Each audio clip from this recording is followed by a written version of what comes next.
एक उदाहरण देता हूं, बंगाल में किस तरीके से नंगा नाच चल रहा था। गुलशन सोसाइटी का केस है, 2 लाख वोट थी उसके अंदर, बीएलओ पहुंचा, बीएलओ ने जांच शुरू करी, मात्र 20,000 जेन्युइन वोट थी, 1,80,000 फर्जी वोट थी। यानी एक सोसाइटी में आपको 90% फर्जी वोट मिलेंगे, तो ममता बनर्जी का बौखलाना स्वाभाविक है। यूपी और पश्चिम बंगाल में इस समय एसआईआर हो रहा है, लेकिन जो सबसे ज़्यादा भगदड़ मची हुई है वो पश्चिम बंगाल में मची हुई है। ममता बनर्जी भी बौखलाई हुई है, वो लगातार चुनाव आयोग को चिट्ठियाँ लिख रही है, कह रही है कि इसका टाइमिंग बढ़ाया जाए, क्योंकि लगातार वहाँ पे जो बीएलओ की मौत के आंकड़े भी वहाँ से निकल के आ रहे हैं। पूरे मुद्दे पे चर्चा करेंगे। शिवम चौधरी जी हमारे साथ हैं, इंजीनियर भी हैं और पॉलिटिकल में काफ़ी अच्छी नॉलेज रखते हैं कि आखिर ये जो भगदड़ मची हुई है और ये जो ममता बनर्जी की बौखलाहट है, इसके पीछे क्या वजह है, क्या कहेंगे जो ये पश्चिम बंगाल में भगदड़ मची हुई है? जी मोनू भाई, सबसे पहले तो आपका बहुत बहुत आभार, आपने इतने महत्वपूर्ण विषय के ऊपर बात रखने के लिए बुलाया। जो बंगाल में एसआईआर चल रहा है, देखिए पहली बार एसआईआर नहीं हो रहा है, एसआईआर होता रहता है। इससे पहले भी 2002 के आसपास बंगाल में एसआईआर हुआ था। क्या है एसआईआर? स्पेशल इंटेंसिव रिवीजन, यानी कि 3 चीज़ देखनी है बस उसके अंदर। कोई मर गया है तो उसकी वोट हटानी है, डुप्लीकेट वोट है तो उसकी वोट हटानी है, कोई कहीं और चला गया है तो उसकी वोट हटानी है। कोई ये एनआरसी नहीं है, कोई ये सीए नहीं है, कुछ नहीं है, मात्र ये एसआईआर है। लेकिन जिस तरह का हल्ला ममता बनर्जी ने मचाया एसआईआर शुरू होने से पहले, एक तरीके से उन्होंने अपने पैर पर ही कुल्हाड़ी दे मारी। उन्होंने हल्ला मचाया कि ये एसआईआर नहीं, ये एनआरसी है, इसके बाद आपकी नागरिकता चली जाएगी। क्योंकि बिहार में जिस तरीके से उन्होंने देखा 65 लाख वोट कटे और उसके बाद चुनावी हार हुई, उसके बाद ममता बौखलाई, उसने ये कहना शुरू कर दिया। ये साफ है कि एसआईआर एनआरसी नहीं है, लेकिन उनकी पब्लिक को अब समझाए कौन? उन्हें तो ये लगा था मैंने कह दिया है, करोड़ों लोग मेरे पीछे खड़े हो जाएंगे, नरेंद्र मोदी क्या कर लेगा, इलेक्शन कमीशन क्या कर लेगा जब इतने सारे लोग मेरे पीछे खड़े होंगे। लेकिन वही लोग अब डर डर के भाग रहे हैं। अभी हैदराबाद की एक रिपोर्ट आई थी जो ये बताती है कि कम से कम बुरी से बुरी हालत में 1,10,00,000 वोट पश्चिम बंगाल के अंदर इस एसआईआर के अंदर कटने जा रहे हैं, और संभवतः ये 2-2.5 करोड़ तक भी पहुंच सकता है। आप ये देखिए, जब पिछली बार एसआईआर हुआ था बंगाल में 4.5 करोड़ वोट थे और अब 8 करोड़ वोट हैं, लगभग दुगने वोट हो गए हैं। कहाँ से? इस हिसाब से तो जनसंख्या वृद्धि भी नहीं हुई। इसका मतलब सारे के सारे बांग्लादेशी, ये रोहिंग्या, ये आकर ममता बनर्जी की सरकार में उस सिंडिकेट ने वहाँ स्थापित किए, बसाए, उन्हें भारतीयों से ज़्यादा भारतीय बनाया, आधार कार्ड देकर, राशन कार्ड देकर, पैन कार्ड देकर, वोटर आईडी कार्ड देकर, और वो उनके वोटर बने, सरकारी सुविधाओं की फ़ायदा उठाया, और किस तरीके से भारतीय संसाधनों पर वो पल रहे थे। अब जब ये एसआईआर शुरू हुआ है तो उन्हें डर है। ममता बनर्जी नहीं डराया था कि एनआरसी, अब उन्हें लग रहा है कि हम जेल में चले जाएंगे, डिटेंशन कैंप में चले जाएंगे। अब वो भाग के भारत छोड़कर, भारत से कोई नेपाल जा रहा है, कोई बांग्लादेश जा रहा है अपने घर की तरफ। जिस तरह की भगदड़ बंगाल के अंदर मची है, ममता बनर्जी बौखला गई हैं कि जिन वोटरों को मैंने इतने साल में पाला, वो अब वोटर मेरा साथ छोड़कर भाग रहे हैं। उस डर से ममता बनर्जी बौखला गई हैं। दूसरी चीज, एक उदाहरण देता हूं, बंगाल में किस तरीके से नंगा नाच चल रहा था। गुलशन सोसाइटी का केस है, 2 लाख वोट थी उसके अंदर, बीएलओ पहुंचा, बीएलओ ने जांच शुरू करी, मात्र 20,000 जेन्युइन वोट थी, 1,80,000 फर्जी वोट थी। यानी एक सोसाइटी में आपको 90% फर्जी वोट मिलेंगे, तो ममता बनर्जी का बौखलाना स्वाभाविक है। इसलिए जो लोग भाग रहे हैं, लाइनें लगी हुई हैं, बीएसएफ ने गेट खोल दिया है, कोई रोक नहीं रहा, जाना है जाओ। जिस तरह की भगदड़ बंगाल के अंदर मची है, ममता बनर्जी समझ रही हैं कि 2026 का चुनाव, देखिए आप ही बताइए, बंगाल में बिहार और जो टीएमसी के वोट का अंतर था बहुत कम था, 1 करोड़ से भी कम वोट का अंतर था, और मान लीजिए 1.5 करोड़ ये वोट भाग जाता है टीएमसी का, ये सारा का सारा वोट बैंक, तो खेल ही पलट जाएगा। लेकिन टाइमिंग पे बड़ा सवाल उठ रहा है कि बहुत कम समय दिया गया। तो बिहार में भी 1 महीने का समय दिया गया था, उत्तर प्रदेश में भी 1 महीने का ही समय। भैया उत्तर प्रदेश में भी तो उतना ही है ना, 4 तारीख को शुरू हुआ, 4 तारीख तक है। यहाँ तो कोई मुख्यमंत्री को परेशानी नहीं हो रही। यहाँ वाला तो मुख्यमंत्री खुल के कह रहा है मैं तो डिटेंशन कैंप बनाऊंगा साहब, हर जिले में डिटेंशन कैंप बनेगा अगर कोई फर्जी पकड़ा गया।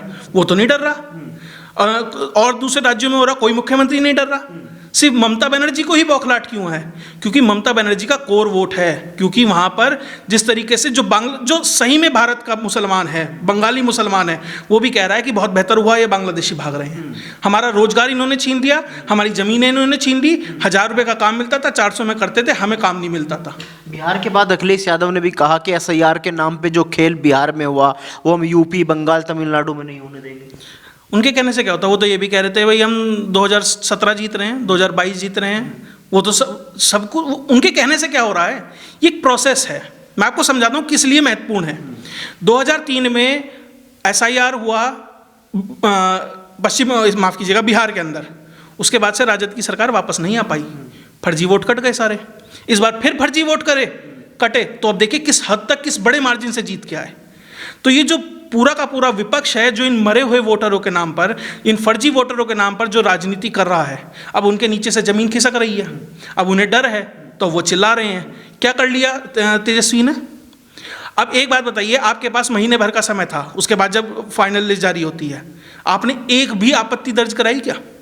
आपने कहा कि 65 लाख नाम कटे, आपने 65 लोगों की आपत्ति दर्ज कराई क्या कि ये फर्जी नाम कटे हैं? उनसे ज़्यादा काम तो ओवीसी ने करा, 100 वोट जुड़वाए, उसने 100 आपत्ति ले गया, इलेक्शन कमीशन ने माना हाँ ठीक है उन्होंने। क्या ममता बनर्जी को ऐसी बात का डर है कि जो उनका कोर वोटर है उनसे दूर जा रहा है? बिल्कुल, वही तो कोर वोटर है। वो फिराद हकीम जो कलकत्ता का मेयर है, क्या कहता है कि एक दिन इसे एक धर्म विशेष का शहर बना देंगे, इस राज्य को एक धर्म विशेष का राज्य बना देंगे। यही तो उनकी मेंटेलिटी है। ममता बनर्जी को ममता बानो क्यों कहा जा रहा है? वो इन वोटरों के दम पर कहा जा रहा है। और जो बाद में पोस्ट पोल वायलेंस होती है, जब भी इलेक्शन होगा आप देखेंगे बंगाल में हिंसा होती है, हिंसा करने वाले कौन? यही बांग्लादेशी। हिंसा करे, बॉर्डर कूद गए। कहाँ पकड़ेगी एनआईए, कहाँ पकड़ेगी सीबीआई, कहाँ पकड़ेगी एजेंसियाँ? यही लोग चुनाव के दौरान भी धांधली करते हैं, चुनाव के बाद भी धांधली करते हैं। यही लोग हैं जो ममता बनर्जी की सरकार को बनाए रखे हैं। लेकिन इस वक्त सवाल ये भी उठा रहा है कि भाई इतने सारे घुसपैठी आए, कैसे फिर बीएसएफ का क्या काम है अगर आप बॉर्डर से इतने सारे घुसपैठी आए? जी देखिए, पहली बात तो जो हमने देखा, जो पाकिस्तान का बॉर्डर है वो बिल्कुल फेंस है, वहाँ पे कोई दिक्कत नहीं है, मजबूती है। जो अब तक बंगाल का बॉर्डर था वो एक तरीके से पोरस था, वहाँ से आसानी से लोग आ सकते थे। अब केंद्र सरकार ने जमीन मांगी ममता बनर्जी से कि भैया हमें यहाँ फेंसिंग करनी है, हमें बाड़बंदी करनी है, ज़मीन दे दो। ममता बनर्जी ने तो उसके लिए भी मना कर दिया। 400 किलोमीटर से ज़्यादा की जगह अब भी ऐसी है, अगर ममता सरकार ज़मीन दे दे तो आज फेंसिंग हो जाए। क्यों नहीं देती? क्योंकि वहाँ से जानवरों की स्मगलिंग, आदमियों की स्मगलिंग, सामान की स्मगलिंग, ड्रग्स की स्मगलिंग सब होती है। तो जो सिंडिकेट काम कर रहा है, जो पैसा देता है इस सरकार को जहाँ से आता है, तो वो उसी फेंसिंग के थ्रू तो कैसे दे देगी? तो फिर दिक्कत नहीं हो जाएगी। जब बीएसएफ ने ये कहा कि हमें 50 किलोमीटर तक दायरा बढ़ाना है, सबसे ज़्यादा पेट में दर्द किसके हुआ था? ममता बनर्जी के ही हुआ था ना। उसके अलावा वहाँ सुंदरबन है, वहाँ नदियाँ हैं, नदी आज ऐसे बह रही है, कल ऐसे बहेगी। हाँ, वहाँ फेंस नहीं कर सकते, वहाँ नदियों में बोट में बैठ के आते हैं। तो क्या कर रही है पश्चिम बंगाल की पुलिस? वो क्यों नहीं गिरफ्तार करती? बीएसएफ निश्चित तौर पर, अगर बीएसएफ नहीं रोक पा रही, सवाल उससे भी होगा। लेकिन पश्चिम बंगाल में आप एक ईडी ने 17 जगह छापे मारे, 1-1.5-2 लाख ऐसे फर्जी वोट मिले हैं वहाँ से। कैसे एक जगह से एक आदमी 1-1 लाख फर्जी वोट बनवा रहा है? तो इसका मतलब अंदर का जो सिस्टम है वो खराब हो चुका है। और मैं ये कहता हूँ कि जो एसआईआर हो रहा है, अगर इसे आपको पूर्ण रूप से 100% एसआईआर को कामयाब बनाना है, पहले वहाँ लगाइए राष्ट्रपति शासन, उसके बाद ये एसआईआर कीजिए। नहीं, ममता बनर्जी और उनकी सरकार का ये नाटक ऐसे ही चलता रहेगा। लगातार ये भी खबरें आ रही है, आपने देखा होगा अखबारों की कटिंग वायरल है कि बहुत सारे बीएलओ वहाँ पे कर रहे हैं, दबाव में काम के चलते। इसकी भी सीबीआई जांच हो। उत्तर प्रदेश में तो नहीं कर रहा बीएलओ, 12 राज्यों में चल रहा है, पश्चिम बंगाल में ही क्यों बीएलओ तय कर रहे हैं? वहाँ ऐसा कौन सा प्रेशर है? क्या टीएमसी के कार्यकर्ता अपने लोगों के नाम जुड़वाना चाह रहे हैं? क्या उसका प्रेशर है? या कुछ और कारणों से उनकी मृत्यु हो रही है और ये दिखाया जा रहा है कि भैया काम के प्रेशर में है?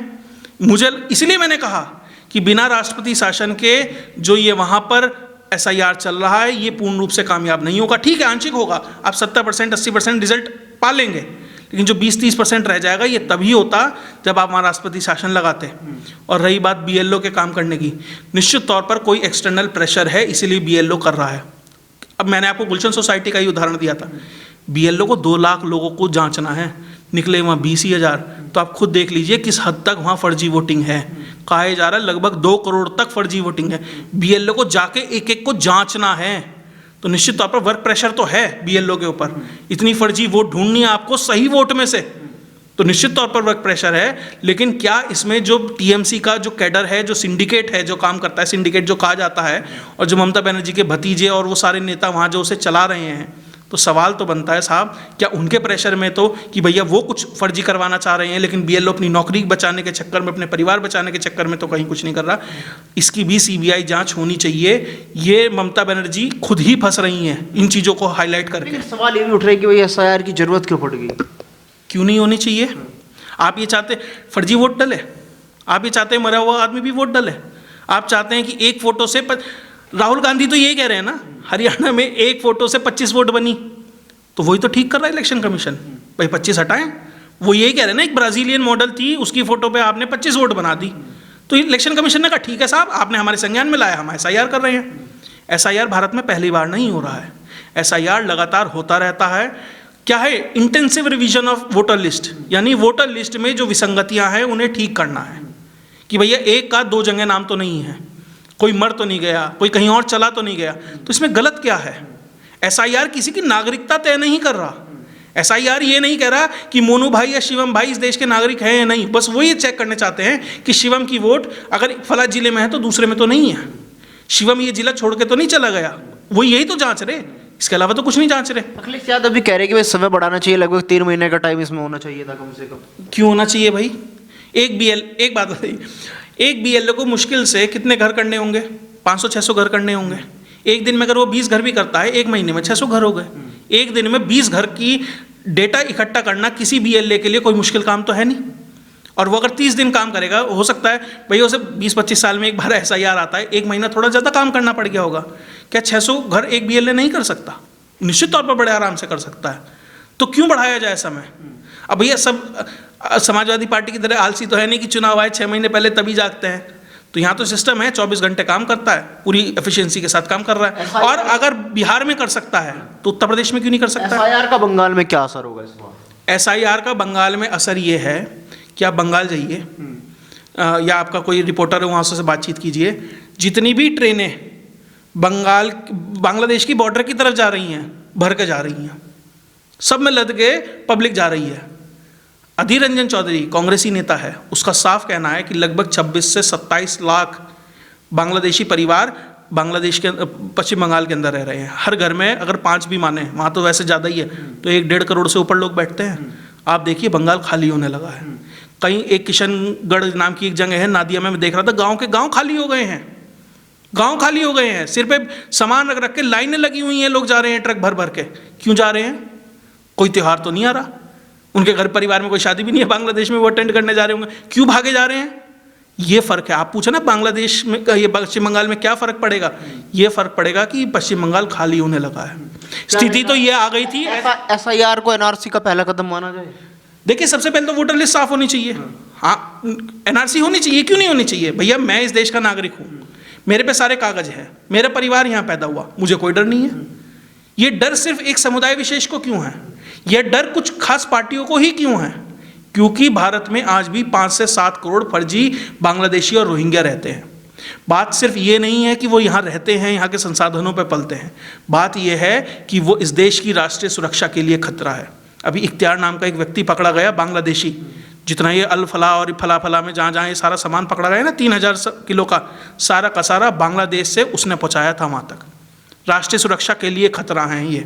इसलिए एसआईआर हो, पहले वोटर लिस्ट साफ हो, उसके बाद जितने फर्जी डॉक्यूमेंट हैं ये सारे ठीक होने चाहिए, उसके बाद एनआरसी हो सीए के साथ, तब जाकर भारत में ये साफ सफाई का कार्यक्रम चलेगा।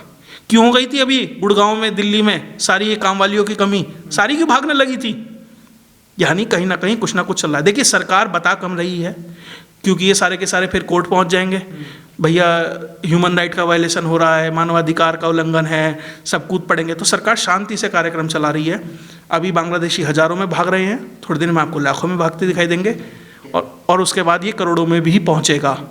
लेकिन जो सरकार है उसने बेहतर कदम उठाया है, शुरुआत हो गई है। अभी एसआईआर में इतना डर है, जब एनआरसी होगा तो क्या होगा ये सोचिए। कह रहे हैं कि वोट चोरी हो रहा है, राहुल गांधी लगातार आरोप लगा रहे हैं कि यही तो चाल है बीजेपी की, वोट चोरी करने का। एक बात बताइए, बिहार और यूपी में वोट चोरी कर सकता है क्या कोई? जहां प्रधानी के चुनाव में दूसरे राज्य से लोगों को बुला के वोट डलवाते हों, उस यूपी बिहार में आप किसी का वोट चोरी कर सकते हैं? इतनी हिम्मत है किसी की?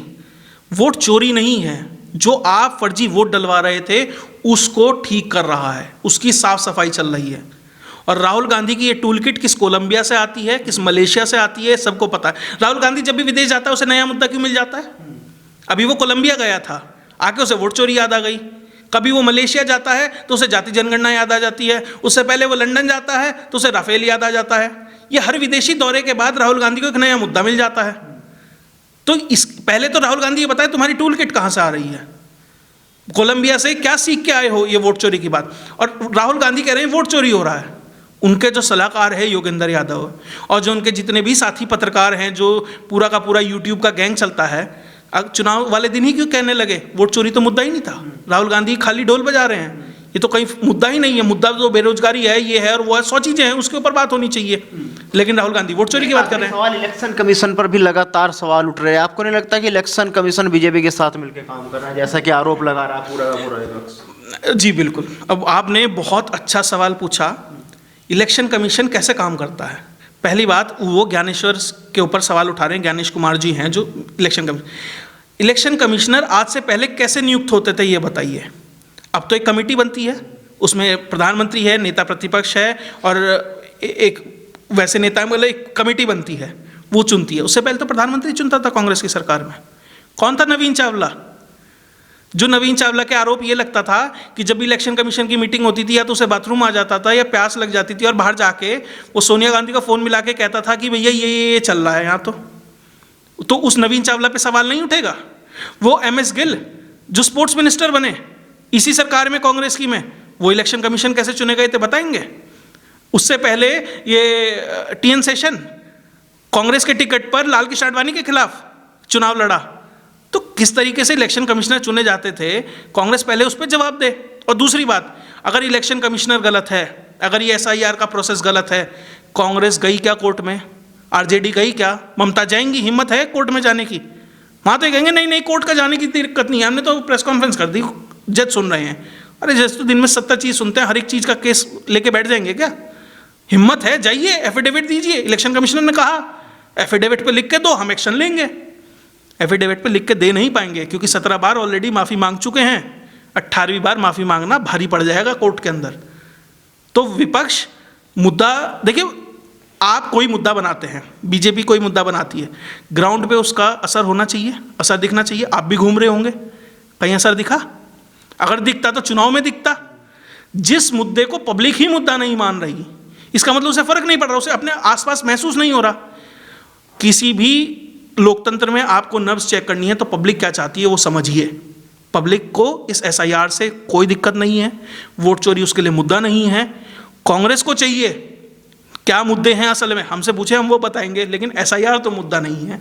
कांग्रेस मुद्दा विहीन हो गई है। जिस तरह के सलाहकार राहुल गांधी हो, अखिलेश हो, ममता के आसपास हों, वो सिर्फ और सिर्फ अपनी दुकान बचाना चाह रहे हैं और इन नेताओं को दिग्भ्रमित कर रहे हैं, गलत मुद्दे उनके हाथ में पकड़ा रहे हैं और उससे कोई फर्क नहीं है। हाँ, बीजेपी खुश है।